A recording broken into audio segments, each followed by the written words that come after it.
सुशीला जी के 4 बेटे थे और चारों बेटों की शादी उन्होंने 4 बहनों के साथ कर दी थी। चारों बेटों की शादी के बाद सुशीला का सिर्फ एक ही काम रह गया था कि चारों बहुओं में प्यार कैसे बढ़ाया जाए। एक दिन सुशीला के घर पर उसकी बहन मिलने आती है। सुशीला, तू तो बहुत ही खुशकिस्मत है। तेरी चारों बहुएं बहुत सुंदर हैं, तेरा बहुत ख्याल भी रखती हैं। तुझे तो घर के काम की कोई चिंता भी नहीं रहती।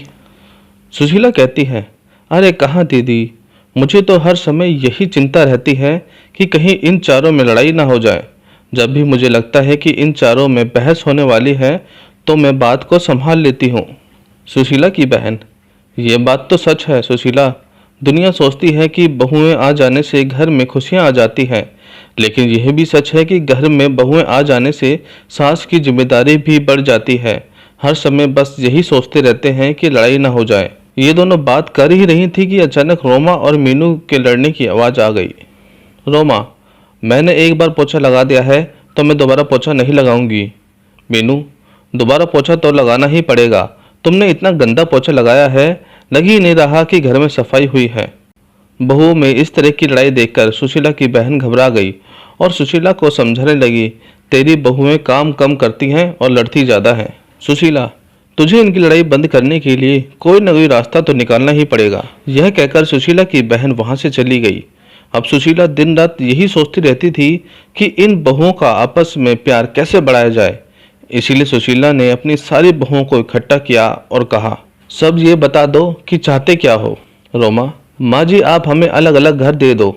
सुशीला, मेरे पास इतना पैसा नहीं है कि मैं तुम चारों को अलग अलग घर बनवा कर दे दूं। मीनू, माँ जी ये घर भी तो बहुत बड़ा है, आप इसी पर 4 मंजिलें बनवा दो और हम चारों को दे दो। मैं नहीं चाहती कि तुम लोगों की वजह से मेरा घर टूट जाए। मेरे चारों बेटे अलग अलग रहें और मेरा क्या होगा? मैं तुम चारों में से किसके पास रहूंगी? सुशीला की यह बात सुनकर चारों बहुएं चुप हो गईं। चारों में से कोई भी सुशीला को अपने पास नहीं रखना चाहता था। सुशीला ने अपनी बहुओं को एक टक देखा और कहा, तुम चारों को मैंने अपने बेटे भी दिए, अपना घर भी दे दिया, लेकिन तुम में से कोई भी मुझे अपने साथ नहीं रखना चाहता। ये कहते हुए सुशीला की आंखें भर आई और वह उन चारों बहुओं के काम बांट दिए और उन सबसे कहा कि कोई भी अब आपस में नहीं लड़ेगा। लेकिन उनकी बहुएं कहाँ मानने वाली थीं। अब चारों बहुओं ने एक टीम बना ली थी। एक टीम में रोमा और मीनू थी और दूसरी टीम में रितु और टीना थी। चारों आपस में लड़ती तो नहीं थी, लेकिन एक दूसरे की चुगली करने लगती थी। एक दिन टीना और रितु ने अपनी सास से कहा, उसने सिर्फ घर में झाड़ू ही लगाया है और पोछा भी नहीं लगाया। रितु, हाँ माँ जी, आपने लड़ने के लिए मना किया है, इसीलिए मैं मीनू से कुछ नहीं कहती। वह आज ही बाजार जाकर अपने लिए 3-3 नई साड़ियाँ लेकर आई है और आपके लिए एक भी साड़ी नहीं लाई। रितु और टीना तो अपने सास से चुगली करके चली गई। अब मीनू और रोमा की बारी थी। मीनू, माँ जी आपने रितु को तो सर पर चढ़ा कर रखा है, वो हमेशा रोटियां जला देती है और आपके बेटे भी बोल रहे थे कि रितु की हाथ की रोटियां भी अच्छी नहीं लगती।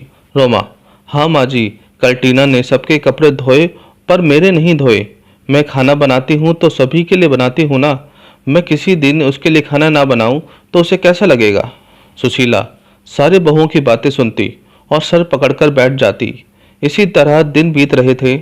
जब बहुओं को लगा कि हमारी सास तो हमें घर बनाकर नहीं देंगे, तो चारों बहुओं ने अपने अपने पतियों को भड़काना शुरू कर दिया।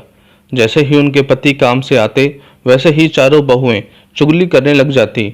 एक दिन जब उनके पति घर आए तो रोमा बोली, सुनो जी, मैं इस घर में अब नहीं रह सकती। मैं सारा दिन घर का काम करती हूँ और फिर भी आपकी माँ और आपकी भाभियाँ मुझे ताने देती हैं। रोमा का पति, मैं भी इस रोज रोज की लड़ाइयों से दुखी हो चुका हूँ, आज तो फैसला हो ही जाए। उधर मीनू भी अपने पति से कहती है, सुनिए जी, हम कब तक आपके घर वालों के साथ पिसते रहेंगे? बच्चे बड़े हो रहे हैं, उनके भी भविष्य के बारे में सोचना है। आप तो सारे घर का खर्चा चलाते हैं और मैं घर के काम में लगी रहती हूँ। माँ जी से बोलिए ना, इस घर को तोड़वाकर फ्लैट बनवा दें, हम आराम से रहेंगे। मीनू का पति, तुम ठीक कह रही हो, आज माँ से इस बारे में बात कर ही लेता हूँ। आखिर हमारी भी तो कोई पर्सनल लाइफ है। माँ कहाँ हो आप? बाहर आओ तो। सुशीला कमरे से बाहर आती है। बेटा, माँ आप घर को तोड़वाकर फ्लैट बनवा दो, सब साथ में नहीं रह सकते। दूसरा बेटा, हाँ माँ, हम सबको एक एक रूम मिला हुआ है। हमारे बच्चे बड़े हो रहे हैं, उनका भी अपना रूम अलग से होना चाहिए। और जो आपकी बहुओं में 24 घंटे लड़ाइयाँ होती रहती हैं, वो भी नहीं होगी। अलग अलग रहने से आपको भी शांति मिलेगी और हमें भी। माँ, अच्छा, तुम्हारी पत्नियाँ ये घर तोड़वाने के लिए मुझे नहीं मना पाई तो मेरे बेटों को ही भड़का दिया। मैं इस घर को तोड़वाना नहीं चाहती। इस घर में तुम्हारे पिता की यादें हैं, तुम्हारा बचपन है, और तुम चारों अपने पत्नियों को समझाने की बजाय मुझे घर तोड़वाने के लिए बोल रहे हो।